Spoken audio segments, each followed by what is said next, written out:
going to talk more about this. I have like a talk planned, but maybe I won't even do that. Who knows? You can feel that, right? Yes. You can feel that power. And that is the power of the I am.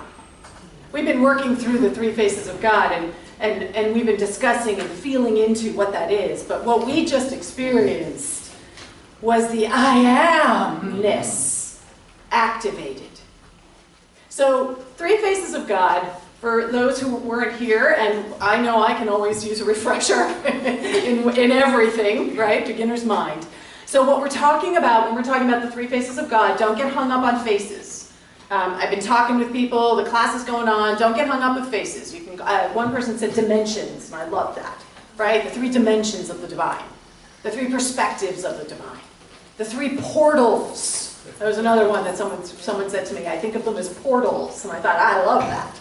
They're entry points into the divine. Right? Oh yeah, look at that, I put that on the slide, entry points. So we've got three of those entry points. The first one that we're going to talk about today is first person. It's where it's your personal experience. It's your subjective experience. No one else in this experience right now, dangling from the top of a very tall building, is going to have exactly the same experience that you are having. Yes? Okay? Second person is the place where we connect.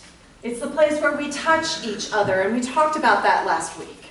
About that's the place, it's that intimate space that we create when we're in relationship.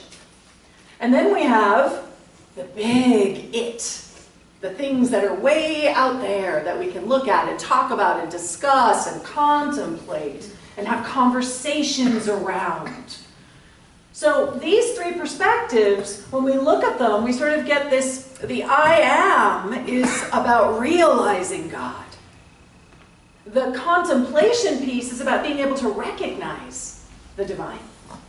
And the beloved, that second person, is where do we connect with each other? Where do we show up? And what I loved about the song that Misa was singing is that we changed the lyrics, if you noticed, right? But it starts off, the way we did it, with I was here, and I touched people, and I connected with people, and I made a difference in this world, which is very second person. It's about showing up. It's about connecting with people. And then we moved it into the first person. I am here. I am, I live, I love, right now. This is what I do. And can you feel the difference in that? Both of them are amazing and powerful, but there's a difference there in how we understand the divine, how we show up as it. So we've got recognizing God, we've got relating to God, and today we're diving into realizing God. And all of it together works together. Because ultimately we're breaking things apart, but we're only breaking things apart so that we can reintegrate them in new and powerful ways. So recognizing the divine, the practice that we do for recognizing the divine is contemplation. We contemplate. We study, we think, we ruminate. The practice for prayer, the practice for the second person, right? The connection, the intimacy, is about prayer and service. How do we show up in loving service? And the way we do that is we first recognize that the other person is the divine. Can you feel that? And then when we recognize that they're the divine, then we show up and meet them in that sacred, holy, intimate space. So on Thursday, the class, we were doing the second person, and it was amazing the energy that we created in the room. Because it was this intimacy, this real deep, powerful intimacy. And then we have what we're going to talk about today. Realizing the divine as the I am. So the powerful practice that starts us off in this is meditation. Because this is about my personal, transcendent experience of God. No one else is going to have the same experience. No one else is going to transcend, and it's all going to be different because it's our own personal experience of what that is. So in the Jewish tradition, there is the Hebrew word in the Hebrew scriptures. Abraham, when he pretty early on, hears the call of the divine. He answers the call, Hineni. Everybody say that. Hineni. Hineni. And what Hineni means is, here I am. And we sing that in one of our songs, Here I Am, Lord, right? Right? So it's Hineni, here I am. And it means that I am answering the divine call. Now, in the Bible stories, now remember, we're a metaphysical teaching, so we do not take the Bible stories literally. We take them to mean the expanding expression of our soul's journey to our Christ Buddha nature. That's what all of those scriptures are about. How do we access our Christ Buddha nature? So everything in those stories is happening where? In here, in our consciousness. It's happening in our understanding. So when Abraham answers the call of the divine, where is the call of the divine arising from? Right here. So this exchange, here I am. Can you feel what that also means if you just say it right here? Here I am. Here I am. It's a really powerful, powerful phrase. And in order, it's about readiness. Can you feel that? It's about being ready. I talk a lot about willingness. We don't have to know how to do it. We just have to be willing. Willing. So, Hineni. Say that again with me. Hineni. Here I am. This is where the I am begins. We first have to say, okay. Okay. We sing, show me, right? But it's not really outside of us. So what it is that when we say, here I am, is that we're willing to step into the silence. And I loved, and the silence in unity has a capital S. So we're not just talking about being quiet. We're talking about that sacred and holy space. We're talking about what Jesus referred to as the inner chamber. We're talking about the secret place of the Most High, as Myrtle says in this quote. We are turning from the world of the outer and coming into that wonderful inner holy space. So when we're cultivating the I am, we're not placing our focus outside of ourselves. We are purposefully drawing inward into the inner chamber, the holy space that is within us. And as she says here, when we enter that, and I would say when we say yes to that, then we begin to experience truth. We begin to experience the divine. So the I am is not something we can really talk about. The I am is the beingness of the things that we talk about. Can you feel that? It's the things we talk about, and then we are being it. We are actually realizing it as ourselves.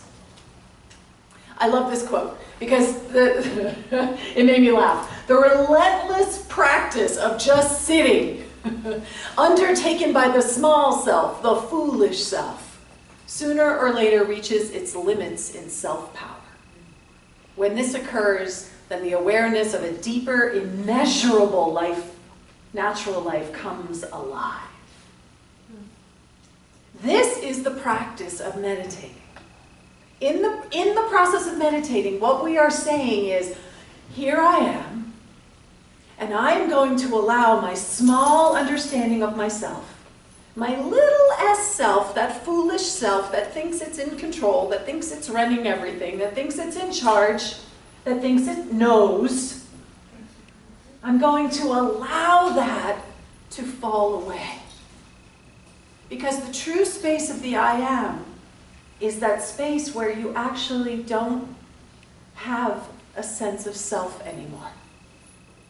That transcendent experience where truly that lovable personality that you have, that you've been cultivating, that you're so attached to, right? That we get so attached to, just dissolves into the nothingness. And something else makes itself known.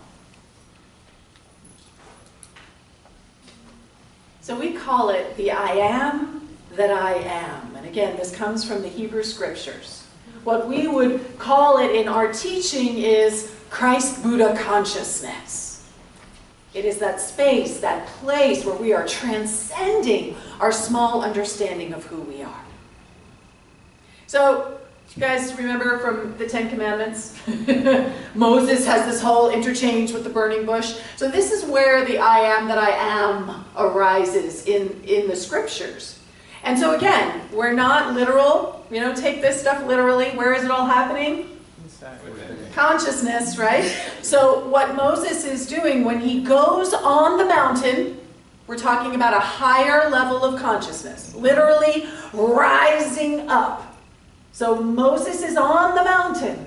He is raised up in consciousness. And in that space, he sees the burning bush. Not literally, folks. What he sees is the aliveness of everything. That energy, that it's even bigger than energy. And he approaches it with a sense of holiness. You'll see in one of the pictures there, he has his sandals off. Because he understands in some way that here I am. And I'm going to let go of all that other stuff. I'm going to let it go. And I am just going to sit. And in that, he hears, I am that I am. And he is invited to let go of his small identity. But I have a lisp. I can't go tell these people to be freed from the Egypt. Who am I to go tell the Pharaoh? I am that I am. I am with you. So that energy is what we're cultivating when we are stepping into the I am. Charles Fillmore talks about this idea of realization this way. And it's a deep inner conviction and assurance of the fulfillment of an ideal. You know when you know? You know that moment when you know? When you're like, oh, yes, I know. I know everything truly is good. I know everything truly is whole. I know that. It may look like it's a mess over here. But I know. That's realization. And then what he's talking about is this idea that we get to rest in it.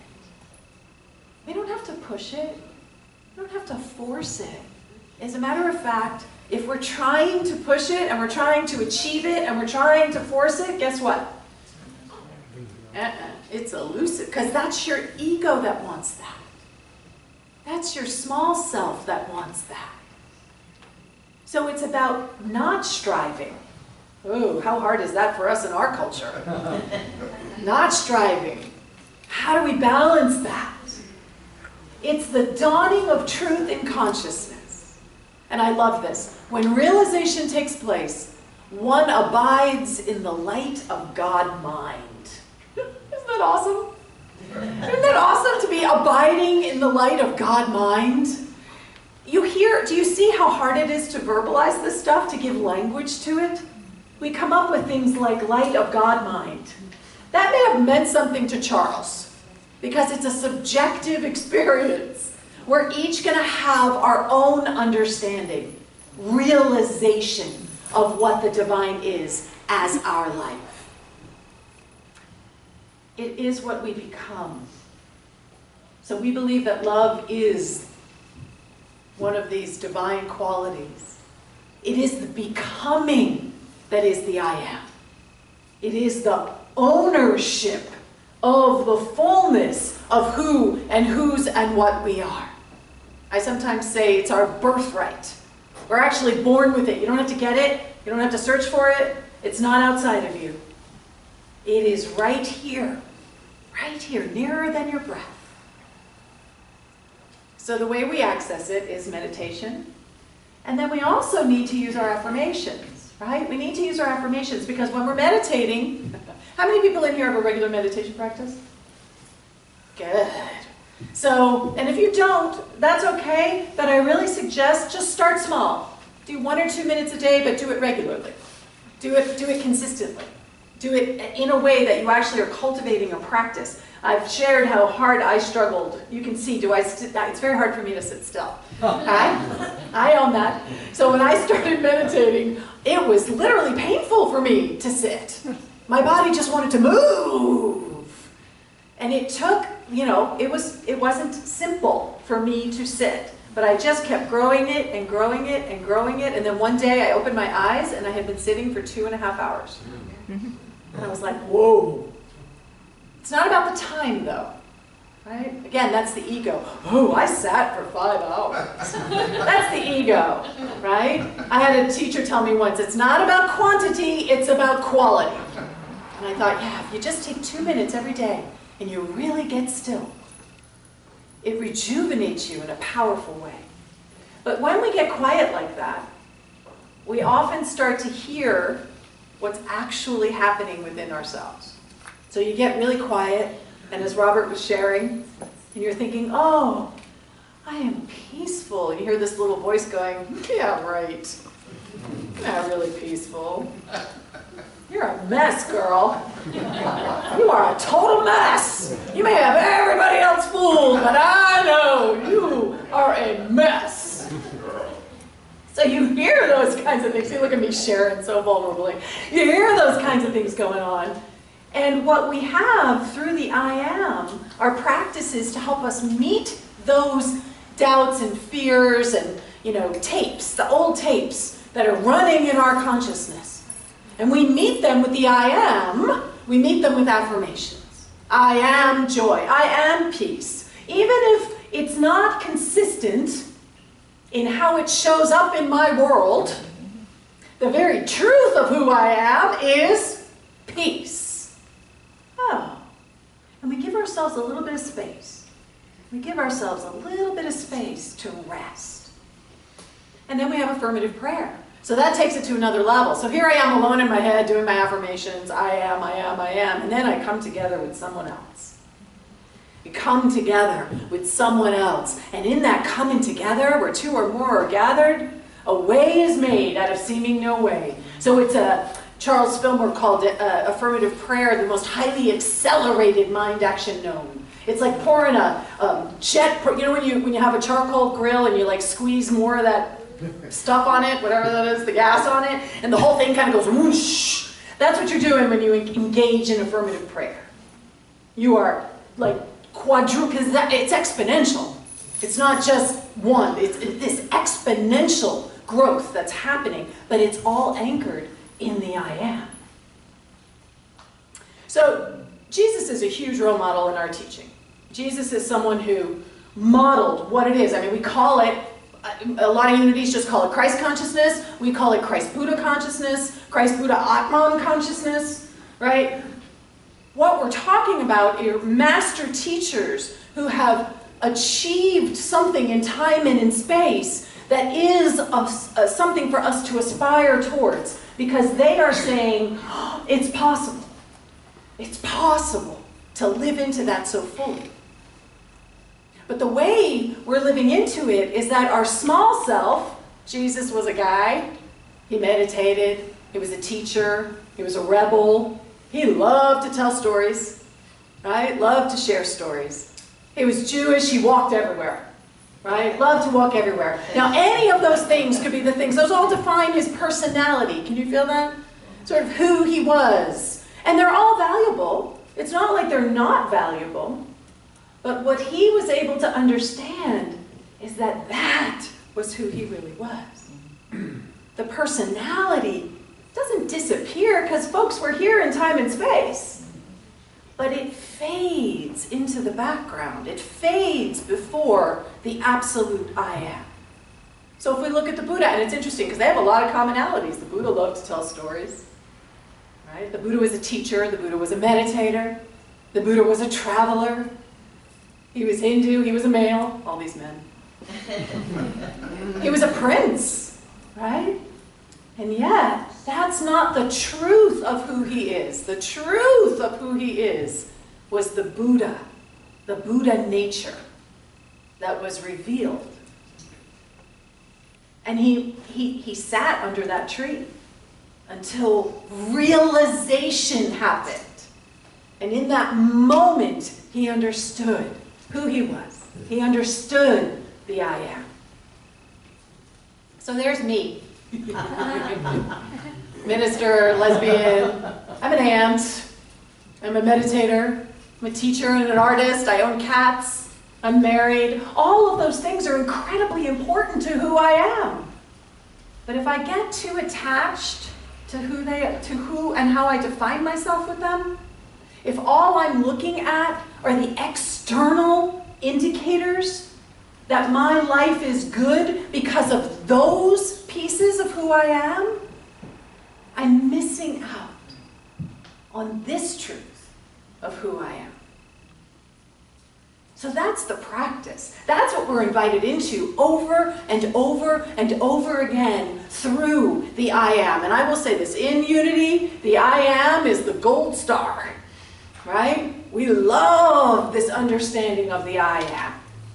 It's powerful. You felt the power when Misa claimed it right there on this stage. It's an empowering place to be. So it can also be a little intimidating because, you look at Jesus and you look at Siddhartha and you think, wow, they did it, and then there's the rest of us. Right? The rest of us struggling and trying and doing what we can do, and what we're hoping for, what we're aspiring for is that. And yet, what did I say earlier? If you actually try to set a goal to achieve it, you're actually going to not be able to discover it. So here we are. So what do? We practice. We just practice. Because you know what? The only part of us that's actually worried about this is your little self. That's actually the only part that's judging and weighing and categorizing and how far have I come? And how good have I gotten? It's not actually the truth of who you are. The truth of who you are is right there. Just waiting for you to stop. Really. Waiting for you to come to a full stop. And in that moment, your radiance bursts through. So we've been talking about the three faces. And I want you to understand how they work together, because it is all about integrated wholeness. We have the third person, which is often, Robert, can you give me my tea? The other one, yeah, thank you. The third person is often where we start in New Thought. We start by recognizing. We start by seeing and naming. Right? And that second person is where we actually get to experience true heart-spaced connection. And then when we experience that, we begin to have an understanding of the I am. We begin to have an understanding that I am the thing itself, because there is no other. There is no other. Oh, wait, there's no other than I am it. I am it. So think of the I am as your authentic self. That's your most authentic self. Get rid of the things you're attached to, get rid of the personality, get rid of your story. Whew, throw that story out the window. Hard to do, right? Can you feel the resistance right there? But I like my story. It helps me understand who I am. Oh, does it? Does it really help you understand who you are? Or does it lock you in to something that doesn't allow you to truly experience who you are? So the I am is your authentic self. The God here is the devotion, it's the connection, it's the intimacy, it's the way we show up for each other. And without that, there's no heart. Without that, there's no warmth. Without that, we're just sitting on a cushion on the mountain, which some people do, and we bless them and we say thank you because they're anchoring something for us. But they're still devoting their life to something that's for the rest of us. Can you feel that? Even if they never actually talk to another human being, there is still a devotional piece that they are engaged in that whole time. And then we have the mystery and the wonder. And that's the easy one in some ways to see. That's the one that's easy to anchor yourself in.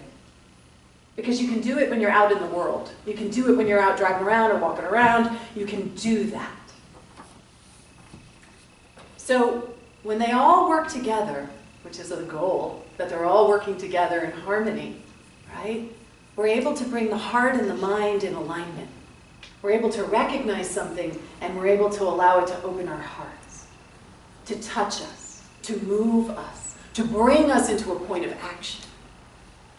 And then, because we're connected to the heart and we're willing to surrender, it helps us to let go of that little self and surrender into the authentic self that we are. The truth of who we are. Because if we're not surrendering, then we're caught up in our ego. And then we have this beautiful capacity to be able to understand that the divine is immanent right here and transcendent simultaneously. And I said at the very beginning when I started this talk series, we're not going to resolve the paradoxes. That's not the point. The point is to embrace the paradox. The point is to say, okay, bring it on. I'm going to surrender and I'm going to know the truth. I don't know how that's going to happen. But guess what? Here I am. Here I am. I am willing. So I love this quote. There are very few human beings who receive the truth complete and staggering by instant illumination. Most of them acquire it fragment by fragment. Right? I saw that and I was like, yeah. This is how we hold ourselves in compassion. This is how we read stories. If you want a really great book about how to navigate transcendence and like life after, Jack Kornfield has a fabulous book called After the Ecstasy, The Laundry. How do you navigate, right? How do you actually bring it into life, into time and space? And we do it fragment by fragment. Even if we have a transcendent experience, we're still going to have to put it into time and space, fragment by fragment. So be gentle with yourself as you say, here I am. Be gentle with yourself as you say yes to showing up in different ways, more compassionate, more loving. Say yes to yourself as you are struggling to recognize the divine in situations that are heartbreaking and challenging. Be compassionate with yourself as you are navigating what is arising within you so that we can truly show up as more love. It is about us becoming love. That is what we're here to be and do. And these three dimensions of the divine, when they are working together, when they are on this sort of generative cycle, they can support you in ways that will transform your practice. So open yourself up. I want everybody to say, Hineni. Here I am. Here I am. I'm going to invite Nisa and our Danielle Kane to come on up and guide us into a meditation.